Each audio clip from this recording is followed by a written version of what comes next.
ఎవరికి పెద్ద వేట వేశాడు? రోజాకి పెద్ద వేట వేశాడా? చిడతల రజనీకి వేసాడా?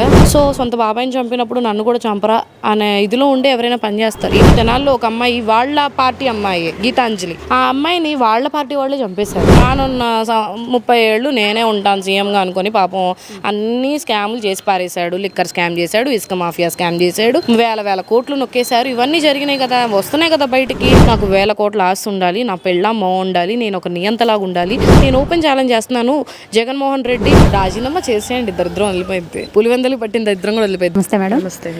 ప్రస్తుతం చంద్రబాబు నాయుడు గారి పాలన నెల రోజులు పూర్తయింది మేడం, ఎలా అనిపిస్తుంది మీకు? ఎలా ఇంతకంటే ఏం చెప్పగలను, నా ఫేస్ చూస్తేనే అర్థమైపోతూ ఉంటుంది ఎంత అద్భుతంగా ఉంది అనేది. జనాలు కోరుకున్నది ఈ పాలన, జనం కోసం పనిచేసే మనిషి చంద్రబాబు నాయుడు గారు. ప్రజలకు కావాల్సింది ఇస్తున్నప్పుడు ప్రజలు దాని మీద, నిజం చెప్తున్నాను, చాలా మంది కూడాను గుండెల మీద చేతులు వేసుకుని ప్రశాంతంగా నిద్రపోతున్నారు రాత్రిపూట, because we are in safe hands అని చెప్పేసి. ఎందుకని మేడం? అంటే గత 5 ఏళ్ళు ఇలా లేదా? గత 5 ఏళ్ళు ఎవరు ఎటు నుంచి వస్తారు, ఏ గుండెలు ఇంటి మీద పడతారు, చిన్న చితకాలను కూడా వదిలిపెట్టలే. క్వశ్చన్ చేసినందుకు కూడా కొట్టడాలు జరిగింది, అరెస్టులు చేయించడాలు జరిగింది. ఇప్పుడు మొన్న అందాకేందుకు ఎలక్షన్ ముందు గుల్కరాయి ఎవడేసాడో తెలియదు, పాపం అమ్మాయికుడు తీసుకెళ్ళిపోయారు ఇంటి దగ్గర నుండి. వాళ్ళ ఫ్యామిలీస్ ఏమైనా చిన్న చితక ఫ్యామిలీస్. ఏ డబ్బున్న వాళ్ళని ఎందుకు అరెస్ట్ చేయలేరు మీరు? గులకరాయి వేసిన డబ్బున్నోడే అనుకొని పెద్దోళ్ళని ఎందుకు చేయలేరు మీరు? వాళ్ళు బయటకు వస్తారన్న, వీళ్ళైతే నోరు ఎత్తలేరన్న. సో ఇలాంటి పాలన చేశారు, ఎవరిని అందరి గొంతులు నొక్కేశారు, ఎవరిని బయటికి రానివ్వలేదు. వీళ్ళు చేసేదానికి ఎదురు చెప్పకూడదు, నీ అంత పాలన, నేను ఒక మోనార్క్ అని ఫీల్ అయిపోయి చేశాడు. క్లియర్ కనపడిపోయింది జనానికి.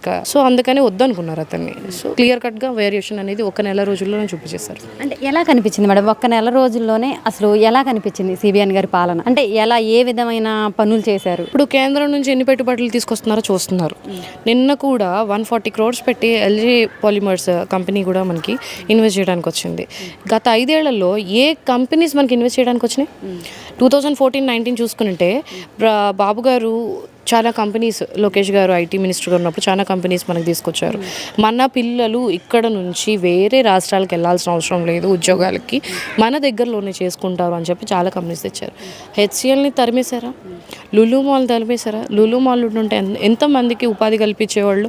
10,000 ఎవరికైనా అవసరమే కదండి, ఏ ఇంటికైనా, ఒక చిన్న కుటుంబానికైనా కానీ 10,000 రూపాయలు ఆ కుటుంబానికి అవసరమే. నేను సంక్షేమ పథకాలు ఇచ్చేస్తున్నాను, సంవత్సరానికి 10,000 15,000 అమ్మఒడిస్తాం, 15,000 ఇవ్వలేదు. 15,000 ఇస్తారన్నావు, 13,000 ఇచ్చారు, 12 ఇచ్చారు, 11 ఇచ్చారు. 5 ఏళ్ళు రాలేదు, కొంతమందికి 3 ఏళ్ళు 4 ఏళ్ళే వచ్చింది. 5వ సంవత్సరం ఏమైపోయింది మరి అమ్మఒడి? అక్కడ జనాలు చెప్పాలంటే 5 సంవత్సరాల్లో అతను సీఎంగా ఉండేనప్పుడు కన్నా ఈడెప్పుడు దిగిపోతాడా, ఇప్పుడన్నా తెలిసింది కదా మాకు బాబు గారు విలువ అనే స్టేజ్కి వచ్చేసారు జనాలు. కానీ ఆయన అసలు, అంటే మీరు ఒక మహిళ, అందులోనూ గత ప్రభుత్వం చూసుకుంటే మరి సీఎం ఆయన జగన్మోహన్ రెడ్డి గారేమో నేను అసలు మహిళలకే పెద్దపీట వేశాను, మహిళలకే మేలు చేశాను, మహిళలతోనే ఉంటాను అని చెప్పేసి అన్నారు కదా. ఎవరికి పెద్ద వేట వేశాడు? రోజాకి పెద్ద వేట వేశాడా? చిడతల రజనీకి వేసాడా? వీళ్ళకున్న ఎంపీలు ఎమ్మెల్యేలకు తప్పించి ఎవరికి పెద్ద పీటేలా. ఇంకో దరిద్రం ఏంటంటే మనకి దుర్మార్గం, ఈ లేడీస్కి కూడా గుర్తులేదు వాళ్ళు లేడీస్ అని చెప్పేసి. ఎందుకంటే ఎంతమంది అమ్మాయిల ప్రాణాలు పోయినాయి. ఇప్పుడు ఏమంటారంటే మీ ప్రభుత్వంలో జరగలేదు అంటారు, జరిగిన వాళ్ళ మీద ఇట్లా యాక్షన్ తీసుకున్నారు. ఇప్పుడు మొన్న ఒక అమ్మాయి మీద చంపేశారు, 9th క్లాస్ చదివే పిల్లని. బాబు గారు ఏం చెప్పారు? షూటెడ్ సైడ్ ఆర్డర్స్ ఇస్తాను, రోడ్డు మీద చంపేస్తాను, ఆడోళ్ళ జోలికి వస్తాయి అన్నారు. వాడు సూసైడ్ చేసుకొని వచ్చాడు ఇవాళ. ఆ భయం తీసుకొచ్చారు. నీ ప్రభుత్వంలో ఎలా ఉంది? ఏమైనా మా గవర్నమెంట్ కదా, మేము చూసుకుంటారు, చేసేద్దాం పదండి అన్నారు. ఎంతమంది అమ్మాయిలు పొట్ట పెట్టుకున్నారు? అదేంటి మేడం, అంటే దిశ చట్టాలని ఇవన్నీ అలాంటివి తీసుకొచ్చారు కదా. ఏ దిశ చట్టం పనిచేసింది? ఇక్కడ రేపల్ల దగ్గర ఒక అమ్మాయి వాళ్ళ తమ్ముడు 10th క్లాస్ చదువుతున్నాడు, ఆ పిల్లోడిని పెట్రోల్ పోసి నోట్లో గుడ్డలు కుక్కేసి చంపేశారు. జగన్మోహన్ రెడ్డి ఎందుకు రాలేదు? ఎందుకు రాలా అక్కడికి? అమ్మాయికి ఎందుకు అండగా నిలబడలేదు? మరి తర్వాత చూసుకుంటే ఇప్పుడు తెనాల్లో ఒక అమ్మాయి వాళ్ళ పార్టీ అమ్మాయి గీతాంజలి, ఆ అమ్మాయిని వాళ్ళ పార్టీ వాళ్ళే చంపేశారు. రైల్వే స్టేషన్లో మనకి సీసీ ఫుటేజ్ లేవా అండి? జస్ట్ అడుగుతున్నాను, ఒక కామన్గానే అడుగుతున్నాను, కామన్ పర్సన్గా.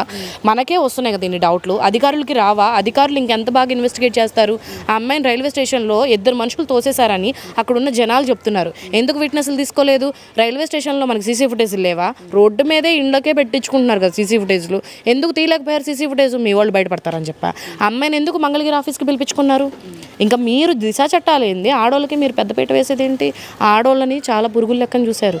ఇంకా చెప్పాలంటే టీడీపీ మహిళల్ని, మమ్మల్ని మేము బయటకు వచ్చి మాట్లాడుతున్నందుకు, ధైర్యంగా ప్రజల తరపున మాట్లాడుతున్నందుకు ఎన్ని బూతులు మాట్లాడారు తెలుసా? నిన్నగాక మొన్న ఇంకొక లేడీ చెప్పు చూపిస్తా, నా ఫోటో పెట్టి మరి చెప్పు చూపిస్తా, అమ్మ అలీ బూతులు తిడుతుంది. నేను ఏ రోజైనా కానీ నేను ఓపెన్ ఛాలెంజ్ చేస్తున్నాను, జగన్మోహన్ రెడ్డి మీ పార్టీ సభ్యులకు కానీ మీ పార్టీలో ఉన్న ఆడవాళ్ళకు కానీ, మేము మాట్లాడినంత సంస్కారంగా ఒక్క బూతు పదం లేకుండా మీ పార్టీ వాళ్ళు మాట్లాడారని చూపించండి జగన్మోహన్ రెడ్డి. ఆడోళ్ళని కూడా మర్చిపోయి అమ్మ అలీ బూతులు మాట్లాడుతున్నారు. మాకు రావనుకుంటున్నారేంటి? బాబు గారు ఒక సంస్కారం నేర్పించారు మాకు. మనం ఎంత వడ్డుకో అంతవడ్డుకే చూసుకోవాలా, ప్రజల తరపునే మాట్లాడాలా, ప్రజల కోసం మాట్లాడాలా అని. ఓకే మేడం, మరి ఈరోజు చూసుకున్నట్టయితే రఘురామకృష్ణంరాజు గారు మరి ఆయన మాజీ సీఎం జగన్మోహన్ రెడ్డి గారి మీద కేసు నమోదు చేయడం జరిగింది మేడం. జగన్మోహన్ రెడ్డి గారిని A3గా పెట్టారు మేడం. అసలు ఎందుకు ఇది కక్ష సాధింపు అంటారా? కక్ష సాధింపు అనేది జగన్మోహన్ రెడ్డి చేశారు త్రిపులార్ గారి మీద. మరి వాళ్ళ పార్టీలో ఉన్న ఎంపీఏ ఆయనకి ఎందుకు వాళ్ళంటే వాళ్ళు చేసే అన్యాయాలు అవన్నీ వెలుగులోకి వచ్చినాయి కాబట్టి ఆయన బయటకు వచ్చి వాళ్ళ మీద ఎదురు తిరగటం జరిగింది. ప్రతి ఒక్కటి వాళ్ళు చేసేదంతా బయటపెట్టడం జరిగింది. ఆయన నోరు నొక్కేయాలనో, ఆయన బయటికి రానికుండా చేయాలనో ఆయన అరెస్ట్ చేపించారు. కక్షపూరిత రాజకీయం చేసిన జగన్మోహన్ రెడ్డి ఆయన చంపేయాలనుకున్నారు. స్వయంగా త్రిపులార్ గారు చెప్పారు, నన్ను కొట్టారన్నారు. ఆయన పాపం నడవలేకపోయారు కొన్ని రోజులు. ఒక ఎంపీ స్థాయిలో ఉన్న మనిషిని మీరు అలా చేశారు కదా, దాన్ని కక్షపూరిత రాజకీయం అంటారు.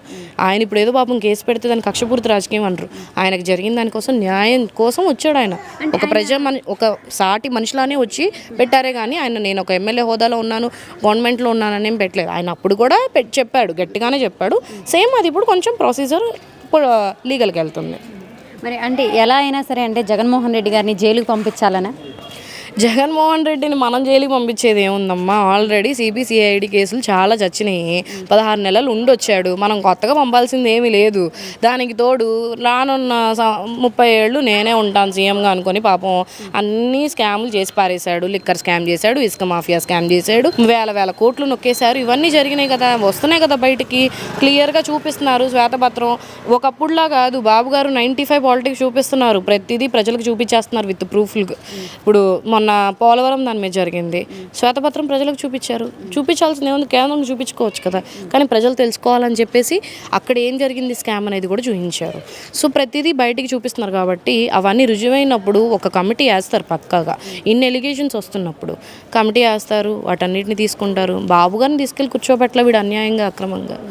సో అలానే వీడు చేసింది లీగల్గా ఫార్వర్డ్ అయితే అవుతుంది.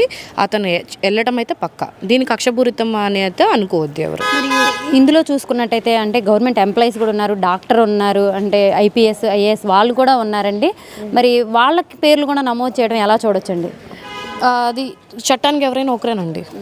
ఎంతటి వాళ్ళైనా కానీ ఎవరైనా ఒకటే చట్టం ముందల. సో ఎవరినైనా తీసుకుంటారు. తప్పు రుజువు అయితే మాత్రం వాళ్ళందరినీ కూడా వాళ్ళ మీద యాక్షన్ తీసుకోవడం జరుగుతుంది. కాదే జగన్మోహన్ రెడ్డికి భయపడో అతను చేసేది, సొంత బాబాయిని చంపేశాడు కదా. సో సొంత బాబాయిని చంపినప్పుడు నన్ను కూడా చంపరా అనే ఇదిలో ఉండే ఎవరైనా పనిచేస్తారు. ఈవెన్ మీరైనా అంతే, నేనైనా అంతే. భయపడితే మాత్రం మనం భయపడం కాబట్టి బయటకు వచ్చేస్తున్నాం.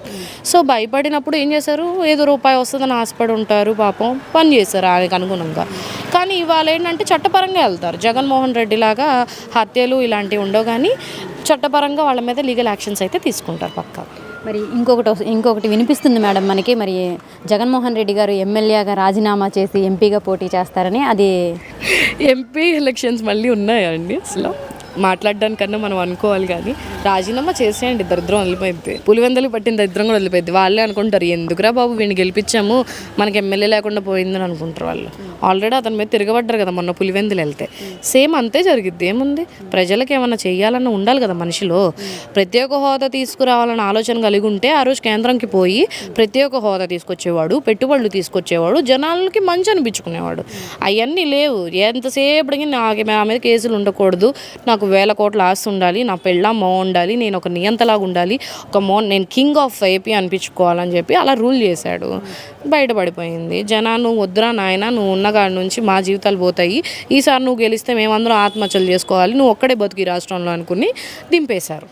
సో ప్రజలు ఇచ్చిన తీర్పుని తీసుకోమనండి. కాకపోతే పులివెందులోళ్ళు పాపం పిచ్చి అమాయకులు కాబట్టి మా ఓడు మా కొలుపోడు అనుకునేమో గెలిపించారు. పులివెందులకి ఎన్ని తీసుకురావాలో పెట్టుబడులు, లేకపోతే ఇప్పుడు నువ్వు మంచి చేస్తానంటే బాబు గారు వద్దంటారా? నువ్వు ప్రతిపక్షంలో ఉన్నా కూడా ఎమ్మెల్యేవే కదా నువ్వు. నీకేమన్నా కావాలంటే నీ పులివెందుల బాగుపడాలంటే పులివెందులకి నువ్వు ఎమ్మెల్యే కావచ్చేమో, కానీ పులివెందుల ఏపీ రాష్ట్రంలో ఒక పార్ట్, ఒక జిల్లా కదా మనకి అక్కడ, అది కడప జిల్లా కదా. సో మరి దాన్ని బాగు చేయాలనుకుంటారు కదా, దానికి పెట్టుబడులు కావాలంటే పెడతారు కదా. ఆ తీరులో రా, బయటికి ఆలోచించు. ప్రతిపక్షం ఇవ్వలేదు, నేను రాజీనామా చేసుకుంటాను, ఇవన్నీ ఎందుకు పోసుకోలు కబుర్లు?